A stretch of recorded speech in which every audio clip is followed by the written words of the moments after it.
మాట్లాడు. ఏం మాట్లాడండి గారెలో బూర్లో ఏదో ఒకటి మాట్లాడు. ఈ గారెలు అంటారా?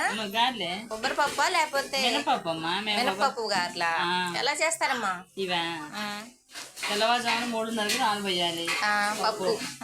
పప్పు నానబోసిన తర్వాత 2 hours అయిన తర్వాత కడిగేసేసి వడేయాలి. వడేసిన తర్వాత మళ్ళీ శుభ్రం కడిగేసేసి వడేసిన తర్వాత దాన్ని మళ్ళీ మిక్సీ గ్రైండర్లో వేయాలి. గ్రైండర్లో వేసిన తర్వాత 10 minutes చాలు, అయిపోయింది గారెలు. ఆగు, అయిపోయిందా? అంతే. దాంట్లో ఏమేమి వేయాలో? కొత్తిమీర, పుదీనా, పచ్చిమిర్చి, అల్లం. అల్లం, ఉప్పు కూడా వేయాలా? ఉప్పు తగినంత.